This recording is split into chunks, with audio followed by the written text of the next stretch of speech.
الحمد لله نحمده ونستعينه ونستغفره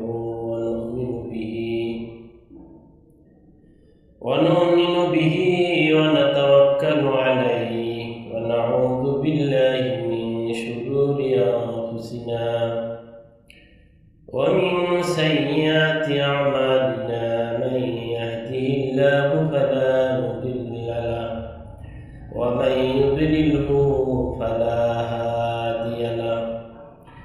ونشهد أن لا إله إلا الله وحده لا شريك له. ونشهد أن سيدنا وحبيبنا ومولانا محمدا عبده ورسوله الذي أرسله بالحق بشيرا ونذيرا وداعيا إلى الله بإذنه وسراجا منيرا. فقد قال الله تعالى في كلامه المجيد وفرقانه الحميد: أعوذ بالله من الشيطان الرجيم. بسم الله الرحمن الرحيم. الذين كفروا لهم نار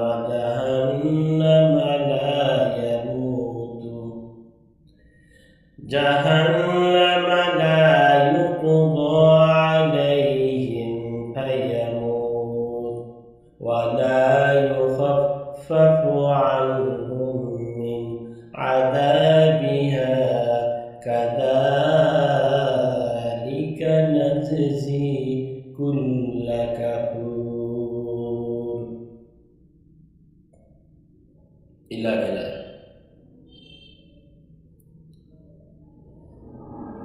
আল্লাহ পাকের দরবারে লাখো কোটি শুকর যে মহান রব্বুল আলামিন আমাদেরকে কোরআনে কারীমের মজলিসে বসে কোরআনে কারীমের আলোচনা শোনার তৌফিক দিয়েছেন। সে মহান রব্বুল আলামিনের শানে সকলেই আমরা শুকরিয়া আদায় করি, বলুন আলহামদুলিল্লাহ। আল্লাহ রব্বুল আলামিন কোরআনে কারীমের মজলিসে আসার সুযোগ করে দিয়েছেন বিধায় আপনি আমি আসতে পেরেছি। তিনি সুযোগ করে না দিলে আমরা আসতে পারতাম না। আমি আজকে আপনাদের মাঝে কোরআনে কারীমের সূরা ফাতিরের 36 নম্বর আয়াত তেলাওয়াত করেছি। এই আয়াত থেকে যথারীতি কিছু কথা বলার চেষ্টা করব। আমার তৌফিক ইল্লা বিল্লাহ, আলাইহি তাওয়াক্কালতু ওয়া ইলাইহি উনীব। আজকের আলোচনার বিষয় হচ্ছে জাহান্নাম। আমরা এখন থেকে নিয়মিত ধারাবাহিকভাবে বিষয়ভিত্তিক আলোচনা করব। আজকে আলোচনা করব জাহান্নাম সম্পর্কে। জাহান্নাম এই শব্দটি হচ্ছে আরবি শব্দ। কি শব্দ? আরবি শব্দ, যার অর্থ হচ্ছে শাস্তির স্থান। আরবিতে জাহান্নামকে নার বলা হয়, যার অর্থ হচ্ছে আগুন। ফার্সি ভাষায় এই জাহান্নামকে বলা হয় দুজক। জাহান্নাম শব্দের আবিধানিক অর্থ হচ্ছে দুঃখময় স্থান, শাস্তির জায়গা ইত্যাদি। আর পরিভাষায় শেষ বিচারের দিন যারা অপরাধী বলে সাব্যস্ত হবে, তাদেরকে শাস্তি দেওয়ার জন্য যে স্থান নির্দিষ্ট করে রেখেছেন আল্লাহ রাব্বুল আলামিন, তাকেই বলা হয় জাহান্নাম। জাহান্নাম সম্পর্কে কোরআনে কারীমের একখানা আয়াত আপনাদের মাঝে তেলাওয়াত করেছি। আয়াতে কারিমা আবার তেলাওয়াত করি, আপনারা মনোযোগ সহকারে শুনবেন। আউযু বিল্লাহি মিনাশ শাইতানির রাজীম। বিসমিল্লাহির রহমানির রহিম والذين كفروا لهم نار جهنم لا يقضى عليهم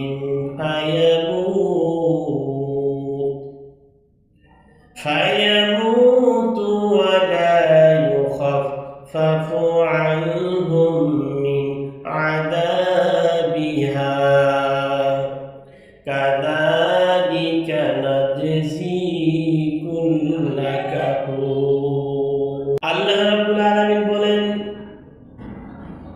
আর যারা কুফরি করে তাদের জন্য রয়েছে জাহান্নামের আগুন।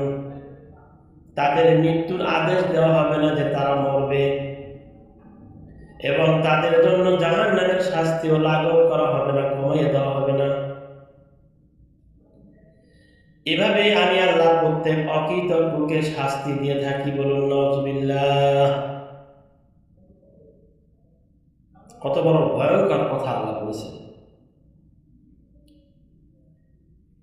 আল্লাহ রাব্বুল আলামিন তার নিদর্শনকে যারা মানবে না, তার নীতিমালাকে যারা মানবে না, তার সীমাবদ্ধতাকে যারা স্বীকার করবে না, আল্লাহ তাদেরকে জাহান্নামে দিবে। যে জাহান্নামে দিবে, এই জাহান্নামে দেওয়ার পরে আযাব কমাইয়া দেওয়া হবে না, আযাব কমাইয়া দেওয়া হবে না, এবং এই আযাব থেকে কখনো তাকে রেহাই দেওয়া হবে না। অন্য একটা আল্লাহ রাব্বুল আলামিন বলেন, ইন্না জাহান্নামা কানাত মিরসাদা লিত্তাগিনা মাআবা লাবিসিনা ফিহা আহকাবা লা ইয়াযুকুনা ফিহা বারদা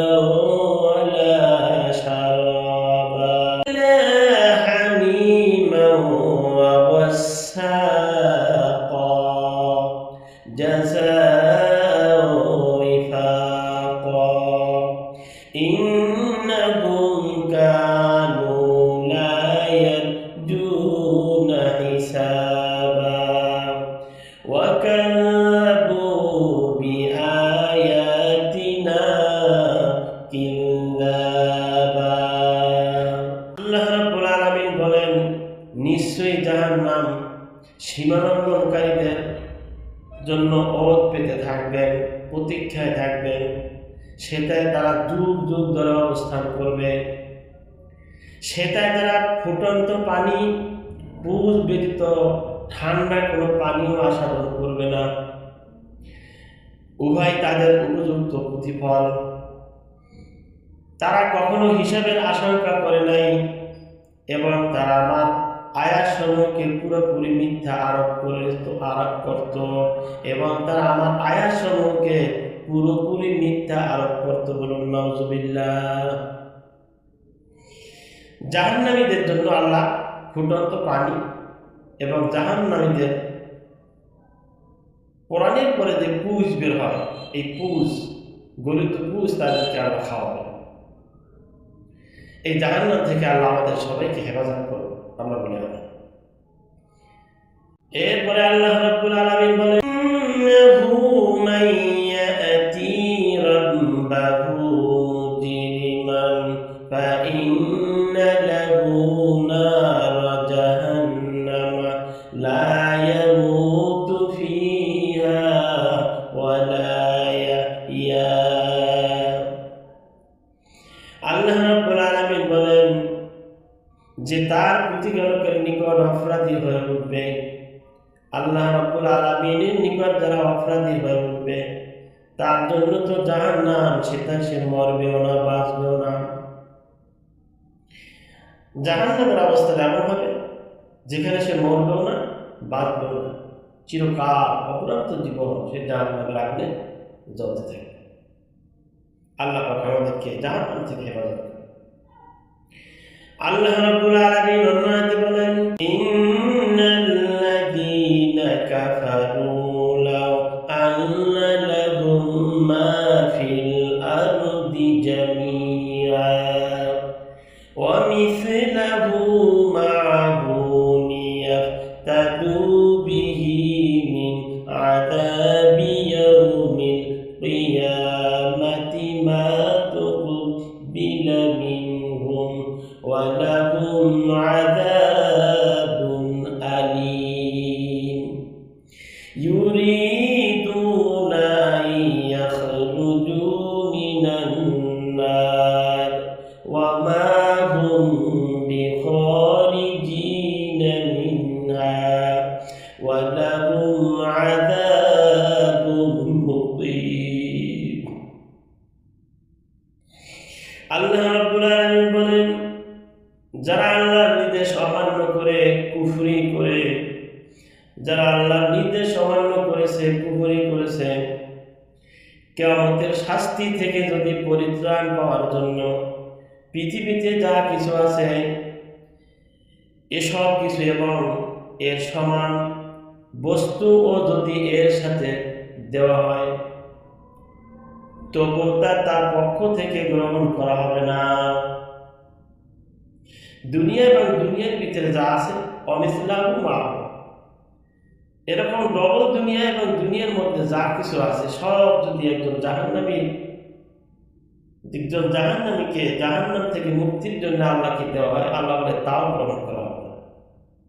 ওয়া লাহুম আযাবুন মুকিম, তাদের জন্য রয়েছে কঠিন শাস্তি। দুনিয়া এবং দুনিয়ার ভিতরে যা কিছু আছে আর একটা দুনিয়া এবং দুনিয়ার মধ্যে যা কিছু আছে এসব যদি আল্লাহ রাব্বুল আলামিনকে দেওয়া হয়, বলা হয় যে আল্লাহ আমার এত সম্পদ আছে, আমি আপনাকে দিয়ে দিলাম, আপনি আমাকে জাহান্নাম থেকে পাবেন, আল্লাহ বলেন গ্রহণ করা হবে। ওয়া লাহুম আযাবুন আলীম, তাদের জন্য রয়েছে যন্ত্রণাদায়ক শাস্তি। ইউরিদুনা আন ইয়াখরুজু মিনান নার ওয়া মা হুম বিখারিজিনা মিনহা, তারাই জাহান্নামের আগুন থেকে বের হইতে চাইবে, বের হওয়ার জন্য ইচ্ছা করবে, ছুটাছুটি করবে, কিন্তু তারা এই জাহান্নামের থেকে বের হতে পারবে না। আর তাদের জন্য রয়েছে অসীম অনন্তকাল স্থায়ী আযাব। কি বুঝলেন? এই দুনিয়া এবং দুনিয়ার ভিতরে যা কিছু আছে আরো একটা পৃথিবীর মধ্যে যে সম্পদ আছে, অর্থাৎ দুইটা পৃথিবীর সমতুল্য সম্পদ যদি কারো কাছে থাকে, আর এই সম্পদ যদি কোনো একজন জাহান্নামী মানুষকে মুক্তির জন্য দেওয়া হয় যে আল্লাহ আমি এটা তোমার রাস্তায় দিয়ে দিলাম, এত সম্পদ আমার আছে, আমি তোমার রাস্তায় দিয়ে দিলাম, তুমি আমাকে জাহান্নামের আগুন থেকে বাঁচিয়ে দাও, আল্লাহ বলছেন না, তা গ্রহণ করা হবে না। তাদের জন্য রয়েছে কঠিন শাস্তি। আল্লাহ রাব্বুল আলামিন দুনিয়াতে আমাদের সকলকে হিসাব করে চলা, পরকাল ভিত্তিক জীবন যাপন করার মন মানসিকতা দান করে দিতে পারে বলে আমি জাহান্নাম সম্পর্কে আজকে প্রথম পাঠে সামান্য কিছু আলোচনা করলাম। ইনশাআল্লাহ ধারাবাহিকভাবে এই জাহান্নাম সম্পর্কে আলোচনা করা হবে। আপনারা ধৈর্য সহকারে আলোচনাটি শুনবেন এবং অনুরোধ রইল এই কোরআনে কারিমের এই আলোচনাকে শেয়ার দিয়ে অন্য মানুষকে জানিয়ে দেবেন। আপনি ফেসবুক থেকে ইচ্ছে করলে জান্নাত কামাই করতে পারবেন। আমি আমার সকল ফলোয়ার ভাই বোনদের জন্য দোয়া করছি, আল্লাহ সকলকে সর্বোচ্চ নেক হায়াত দান করুন, রোগ মুক্ত রাখুন এবং যাদেরকে আল্লাহ ছেলে সন্তান দান করেছেন কোরআনের শিক্ষা সহ সর্বোচ্চ শিক্ষা শিক্ষিত করুন। সকলে আমার জন্য দোয়া করবেন। আমি আপনাদের সকলের জন্য দোয়া করি। ওয়াখির দাওয়ানা আলহামদুলিল্লাহি রাব্বিল আলামিন। আসসালামু আলাইকুম ওয়া রাহমাতুল্লাহি ওয়া বারাকাতুহু।